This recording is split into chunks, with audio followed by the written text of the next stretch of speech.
சென்னை கிண்டியில் உள்ள அரசு மருத்துவமனையில் பணியாற்றக்கூடிய மருத்துவருக்கு கத்திக்குத்து நிகழ்ந்திருக்கிறது.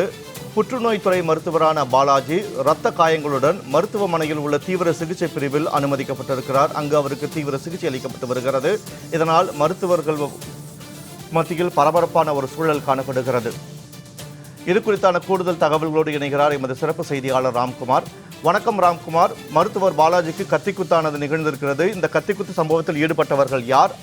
என்ன காரணத்திற்காக இந்த கத்திக்குத்து சம்பவமானது நடந்தது? கைது செய்யப்பட்டிருக்கிறார்களா அந்த குற்றவாளிகள்? விவரங்களை பதிவு செய்யுங்கள். கண்டிப்பாக. சென்னை கிண்டியில் உள்ள கருணாநிதி நூற்றாண்டு மருத்துவமனை சமீபத்தில் திறக்கப்பட்டது. இந்த மருத்துவமனையில் புற்றுநோய் சிகிச்சை பிரிவு மருத்துவராக இருக்கக்கூடிய பாலாஜி பணிபுரிந்திருக்கிறார். இன்று காலை அவர் துறையில் பணிபுரிந்து கொண்டிருந்த போது அங்கு வந்த மர்ம நபர்கள் சுமார் 4 பேர் பாலாஜியை கத்தியால் குத்தி இருக்கிறார்கள். இதில் வயிறு உள்ளிட்ட பல்வேறு பகுதிகளில் காயமடைந்த அவர் தீவிர சிகிச்சை பிரிவில் அனுமதிக்கப்பட்டிருக்கிறார். இது தொடர்பாக 4 பேரிடம் விசாரணை மேற்கொண்டு வருகிறார்கள். இந்த கத்திக்குத்து சம்பவத்தில் 2 பேர் கைது செய்யப்பட்டு விசாரணையானது கிண்டி போலீசார் நடத்தி வருகிறார்கள். குறிப்பாக என்ன காரணத்திற்காக இந்த கத்திக்குத்து சம்பவம் நடந்திருக்கிறது, குறிப்பாக ஆயிரக்கணக்கான நோயாளிகள் வரக்கூடிய அரசு மருத்துவமனையில் புகுந்து மருத்துவரை வெட்டிய சம்பவம் பெரும் பரபரப்பை ஏற்படுத்தியிருக்கிறது. இன்று காலை 7 மணி அளவில் நடைபெற்ற இந்த சம்பவத்தால் அந்த பகுதியை பெரும் பதற்றமான சூழ்நிலையில் நிலவி வருகிறது. குறிப்பாக அரசு மருத்துவமனையில் இங்கு மட்டுமில்லாமல் தமிழகம் முழுவதும் பல்வேறு அரசு மருத்துவமனைகள் பாதுகாப்பற்ற சூழ்நிலை இருந்து வருகிறது. பல இடங்களில் செவிலியர்கள், மருத்துவர்கள் உள்ளிட்டோர் தாக்கப்படுவதும் கொலை செய்யப்படுவதும் பல்வேறு இடங்கள்ல நடைபெற்று வருகிறது. இந்த நிலையில் சென்னையில் இருக்கக்கூடிய பெரிய மருத்துவமனையான கருணாநிதி நூற்றாண்டு மருத்துவமனையில அதாவது மருத்துவர் கத்திக்குத்த சம்பவம் பெரும் பரபரப்பை ஏற்பட்டிருக்கிறது. இது தொடர்பாக கிண்டி போலீசார் விசாரணை மேற்கொண்டு வருகிறார்கள். 2 பேரை கைது செய்து விசாரணையானது தொடர்ந்து நடைபெற்று வருகிறது. ஏற்கனவே இவருக்கு முன்விரோதம் இருந்து வந்ததா என்பது குறித்தும் விசாரணையானது நடைபெற்று வருகிறது. குறிப்பாக அரசு மருத்துவமனையில் பணியாற்றக்கூடிய பாலாஜிக்கு இது போன்ற சம்பவம் நடந்திருப்பது மருத்துவர்கள் மத்தியில் பெரும் பதற்றத்தை ஏற்படுத்தியிருக்கிறது. ராம்குமார், தற்போது மருத்துவரின் நிலைமை எவ்வாறாக இருக்கிறது? அவருக்கு என்ன மாதிரியான சிகிச்சை அளிக்கப்பட்டு வருகிறது? அந்த கைது செய்யப்பட்ட 4 பேருக்கும் மருத்துவருக்கும் ஏதேனும் முன்விரோதம் இருந்ததற்கான காரணம் ஏதாவது தெரிய வந்திருக்கிறதா? கூடுதல் தகவல்களை பதிவு செய்யுங்கள். கண்டிப்பாக. அதாவது இன்று காலை இந்த கத்திக்குத்து சம்பவம் நடந்து பெற்றுவது வயிறு, கழுத்து உள்ளிட்ட பல்வேறு இடங்களில் 4 இடங்களில் கத்திக்குத்து நடந்திருக்கிறது. இது தீவிர சிகிச்சையானது அதே மருத்துவமனையில் நடைபெற்று வருகிறது. குறிப்பாக அந்த கத்தியால் குத்திய இளைஞருடைய தாயாருக்கு சிகிச்சை முறையாக அளிக்கவில்லை என்ற கோபத்தில் அந்த இளைஞர் மற்றும் அவருடைய உறவினர்கள் சேர்ந்து மருத்துவரை குத்தியதாக தகவல் வெளியாயிருக்கிறது. தீவிர சிகிச்சை பிரிவில் பாலாஜி அனுமதிக்கப்பட்டிருக்கிறார். அவருக்கு பல இடங்களில் ரத்தம் அதிகமாக வெளியேறியதால் இந்த சிகிச்சையானது தொடர்ந்து நடைபெற்று வருகிறது. ராம்குமார், குறிப்பாக தமிழ்நாட்டில் உள்ள பல்வேறு மருத்துவமனைகள் இது போன்ற மருத்துவர்கள் மீதான தாக்குதல்கள் அதிகரித்து வருகின்றன. அரசு தரப்பில் மருத்துவர்களுக்கு உரிய பாதுகாப்பு வழங்க அவர்களுக்கு என்ன மாதிரியான நடவடிக்கைகள் எடுக்கப்பட்டு வருகின்றன?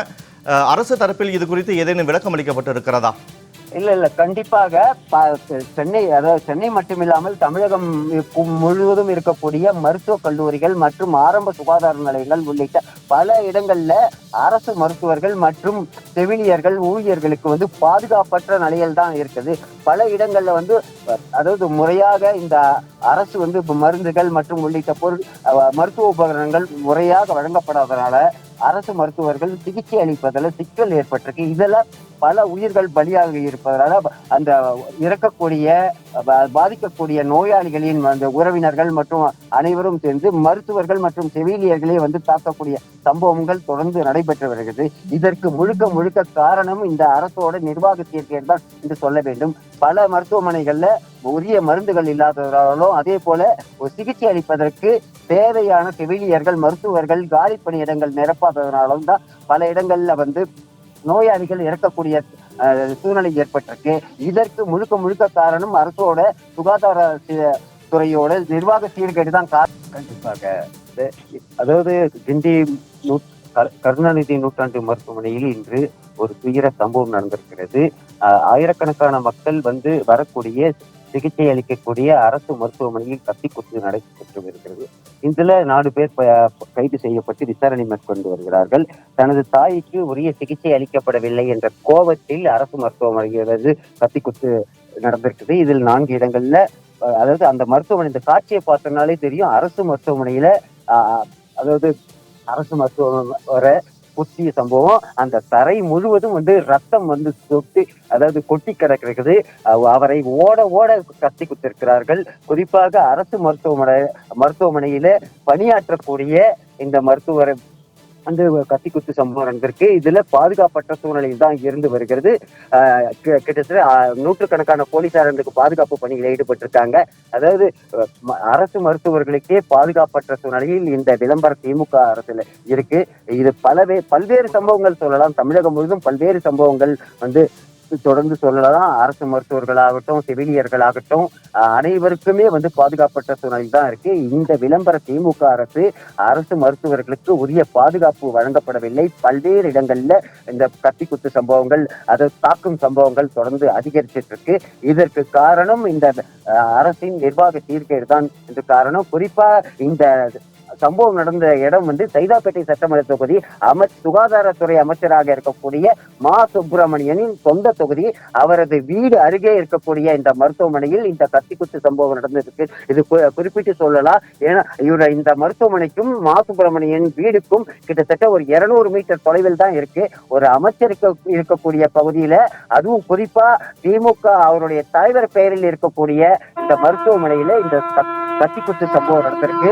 இது போலதான் பல இடங்கள்ல, அதாவது ராஜீவ்காந்தி மருத்துவமனையில கடந்த காலங்கள்ல நேரடியா மருத்துவரை, அதே மாதிரி செவிலியர்களை தாக்கக்கூடிய சம்பவம், கொலை சம்பவங்களும் நடந்திருக்கு. இது போன்ற அரசு மருத்துவமனைகளை பாதுகாப்பற்ற சூழலில் நடைபெறுகிறது.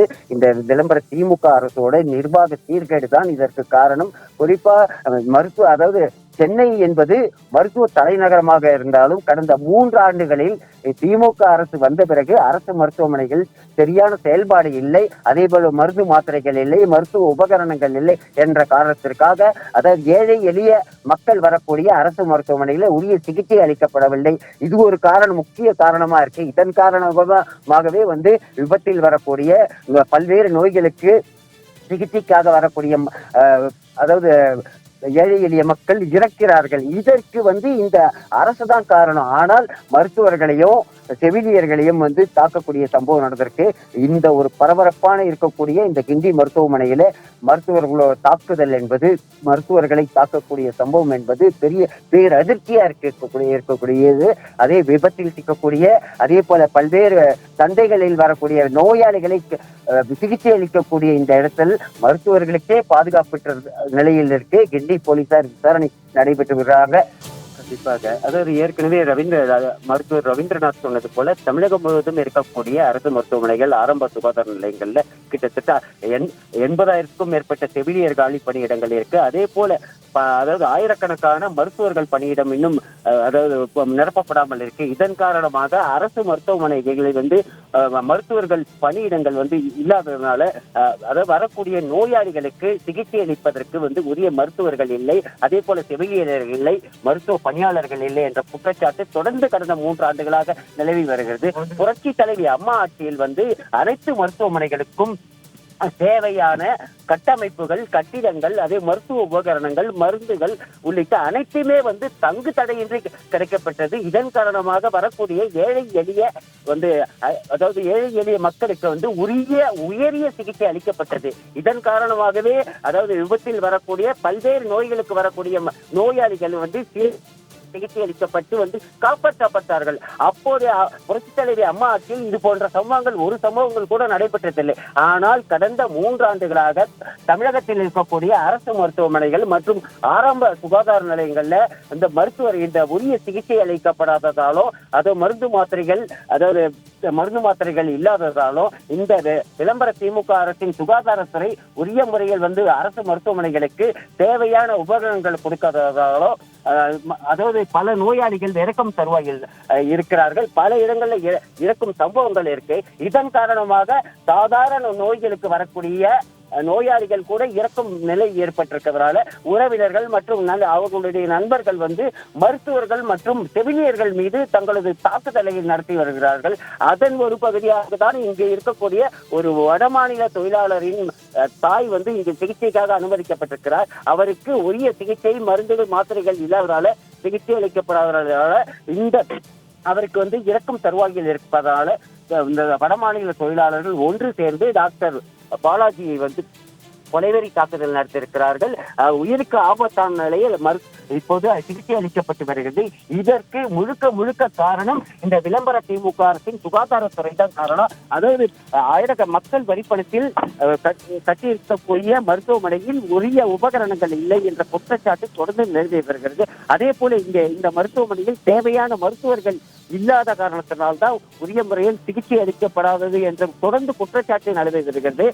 பொதுமக்கள் தொடர்ந்து குற்றச்சாட்டு தெரிவித்தும் இங்கு வந்து உரிய மருத்துவர்கள் நியமிக்கப்படாததால வரக்கூடிய நோயாளிக்கு தகுதி வாய்ந்த சிகிச்சை அளிக்கப்படாததுனாலதான் பல இடங்கள்ல இது போன்ற சம்பவம் நடந்திருக்குது. தொடர்ந்து நம்ம இங்க இருக்கக்கூடிய பகுதி வந்து கருணாநிதி 100ஆண்டு விழா மருத்துவமனையில் தற்போது இருக்கிறோம். இங்கு போலீசார் குவிக்கப்பட்டிருக்கிறார்கள். தினமும் வரக்கூடிய ஏழை எளிய குறிப்பா இந்த கிண்டி மருத்துவமனை என்பது தாம்பரம், பல்லாவரம், சென்னை புறநகர் பகுதிகளை உள்ளடக்கிய மக்கள் வந்து இந்த மருத்துவமனையை தற்போது பயன்படுத்தி வராங்க. ஆனால் இங்கு இருக்கக்கூடிய கட்டிடம் தான் பெரிய கட்டிடமா இருக்க தவிர உள்ளே இருக்கக்கூடிய சிகிச்சை அளிக்கக்கூடிய உபகரணங்கள் இல்லை, தேவையான மருத்துவர்கள் இல்லை, அதே போல மருத்துவ உபகரணங்கள் இல்லை என்ற குற்றச்சாட்டு தொடர்ந்து இருந்து வருகிறது. உரிய சிகிச்சை அளிக்கப்படாதனால இந்த ஒரு துயரமான சம்பவம் நடந்திருக்கு. தமிழகம் முழுவதும் கடந்த 3 ஆண்டுகளில் பல சம்பவங்கள் அரசு மருத்துவர்கள், செவிலியர்கள், அரசு ஊழியர்கள் உள்ளிட்ட அனைவருக்குமே நிகழ்ந்திருக்கு. இதற்கு முழுக்க காரணம் என்பது இந்த சுகாதாரத்துறை தான் பொதுமக்கள் குற்றம் சாட்டியிருக்கிறார்கள்.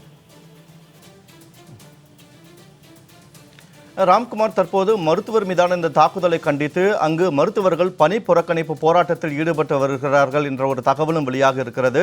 இதனால் அங்கு சிகிச்சைக்கு வரக்கூடிய நோயாளிகள் அதிக அளவில் பாதிக்கப்பட்டிருக்கின்றனர். என்ன நிலவரம் பதிவு செய்யுங்கள்.